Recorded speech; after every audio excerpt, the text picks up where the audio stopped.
Madam, నేను చెప్పినట్టు మీరు చేస్తే యష్ ఆ ఆఫర్కి ఓకే చెప్తాడు. ఎలా? మీరు యష్ వాళ్ళ ఇంటికి వెళ్ళి ఆ ఇంట్లో వాళ్ళతో ఈ ప్రాజెక్ట్లో నేను ఉండను అని చెప్పండి. అసలు మీ బిజినెస్కి నాకు ఇక నుంచి ఎలాంటి సంబంధం లేదు అని చెప్పండి. మీరు కంబైన్డ్ అయ్యి స్టార్ట్ చేయబోయే కంపెనీలో మీరు యష్ మాత్రమే పార్ట్నర్స్ అని చెప్పండి. అప్పుడు యష్తో సహా అందరూ ఒప్పుకుని తీరుతారు మేడం. నువ్వు యష్ కలిసి పనిచేస్తే ఏదో ఒక రోజు ఎప్పుడో ఒకప్పుడు యష్ మనసు మారి నిన్ను భార్యగా అంగీకరిస్తాడనే కదమ్మా నేను ఇన్ని ప్రయత్నాలు చేస్తున్నాను. నువ్వే లేనప్పుడు ఇవన్నీ అవసరమా చెప్పు? మేడం, మధు కంపెనీలో యష్ ఇన్వెస్ట్ చేయకుండా ఆపాలి అంటే మీ ఇద్దరు కంబైన్డ్ కంపెనీ స్టార్ట్ అవ్వాలి. ప్లీజ్ ఈ ఒక్క సాయం చేయండి మేడం.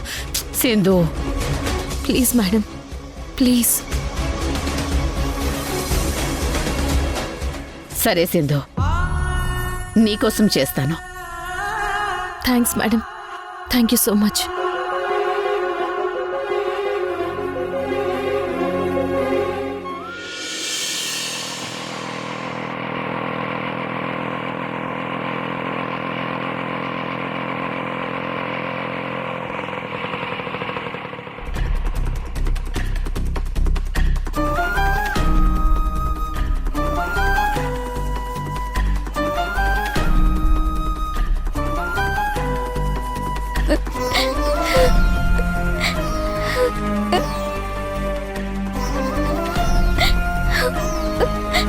శశి,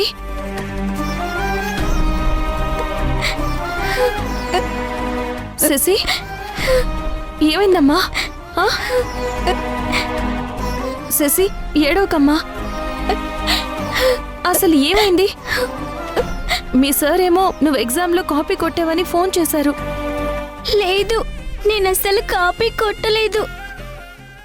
అసలు ఏం జరిగిందంటే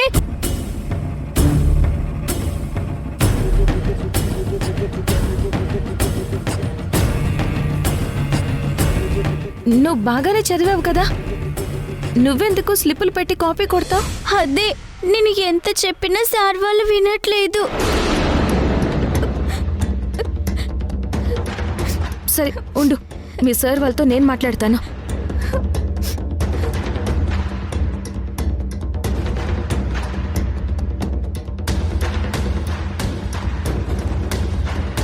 సార్, సార్ ఒక్కసారి బయటకు వస్తారా? మీతో మాట్లాడాలి. అలాగేనమ్మా.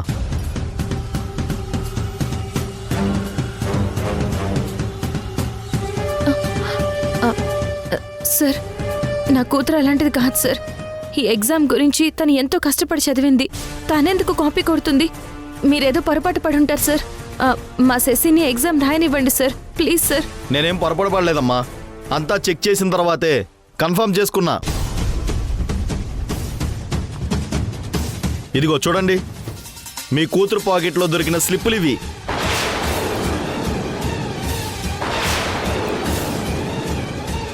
ఆ స్లిప్పులు చూసే మీ అమ్మాయి కాపీ కొడుతుంది. అది నేను చూసే వెంటనే వచ్చి సార్కి చెప్పాను. అటెండర్ అబద్ధం చెప్తున్నాడు. నేను స్లిప్పులు చూసి కాపీ కొట్టలేదు. అసలు అవి నా పాకెట్లో ఉన్న సంగతి కూడా నాకు తెలీదు. మళ్ళీ అదే మాట. చూడండమ్మా, మీ అమ్మాయికి తెలియకుండా తన పాకెట్లోకి ఆ స్లిప్పులు ఎలా వస్తాయి? శశి, నీ పాకెట్లోకి అసలు ఆ స్లిప్స్ ఎలా వచ్చాయి? అదే నాకు అర్థం కావడం లేదు. ఎవరో పెట్టుంటారు. సార్, విన్నారుగా, తనకి తెలియకుండా ఎవరో పెట్టారట. ఇందులో నా కూతురు తప్పేమీ లేదు. తనని ఎగ్జామ్ రాయనివ్వండి సార్, ప్లీజ్ సార్, ప్లీజ్. మీరు కూడా అలా మాట్లాడతారేంటమ్మా? ఎగ్జామ్ హాల్లో తన పాకెట్లో స్లిప్పులు దొరికిన తర్వాత కూడా తనని ఎగ్జామ్కి ఎలా అలో చేస్తారు మేడం? రూల్స్ ప్రకారం అది కుదరదు మేడం. ప్లీజ్ సార్, మీకు దండం పెడతాను, అలా అనకండి.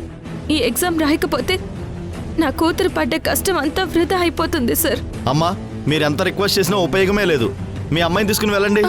సార్, సార్, నేను చెప్పేది వినండి sir. Sir, please sir. Principal గారు మీరైనా చెప్పండి సార్ ప్లీజ్. ఏం చెప్పమంటారు? మొన్న శశి డిఈఓ గారి ముందు మా స్కూల్ పరువు నిలబెట్టిందని ఎంతో సంతోషపడ్డాను. కానీ ఇప్పుడు టాలెంట్ హంట్ నిర్వహిస్తున్న చైర్మన్ గారి ముందు, ప్రెస్ మీడియా వాళ్ళ ముందు మా స్కూల్ పరువు మొత్తం తీసేసింది.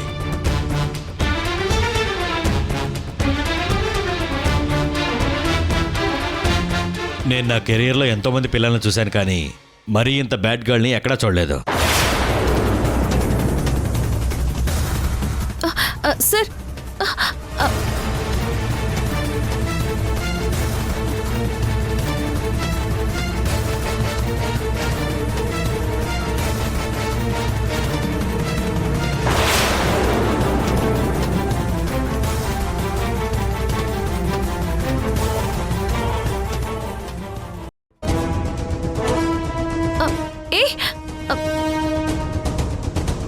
ఏమండి ఏమండి ఆగండి ఆగండి.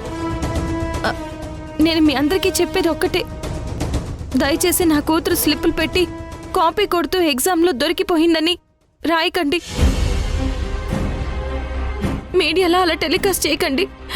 నా కూతురు అలాంటిది కాదు. ఎక్కడో ఏదో తప్పు జరిగింది. మీ అందరికీ దండం పెడతాను. మీరైనా స్కూల్ వాళ్ళకి చెప్పి మా శశి ఎగ్జామ్ రాసేలా చూడండి. ప్లీజ్ ప్లీజ్ అండి ప్లీజ్.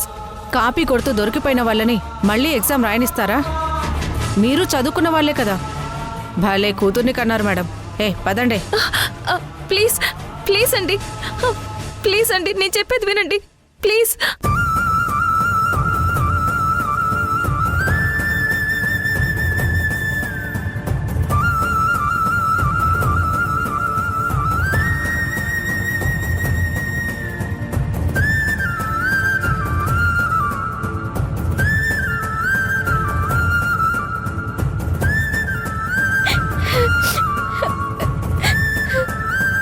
శశి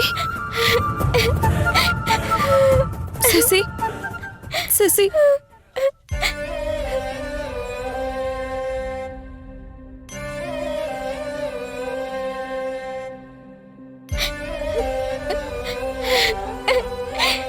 శశి అక్షరాలు కోటి పుస్తకాలు చెప్పలేని ప్రేమ అమ్మే కదా.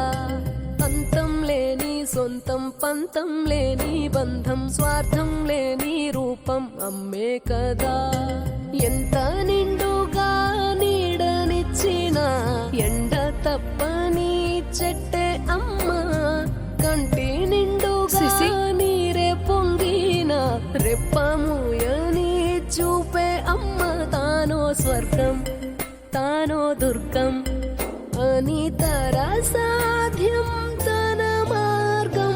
వేల అక్షరాలు కోటి పుస్తకాలు చెప్పలేని ప్రేమ అమ్మే కదా. అంతం లేని సొంతం పంతం లేని బంధం స్వార్థం లేని రూపం అమ్మే కదా.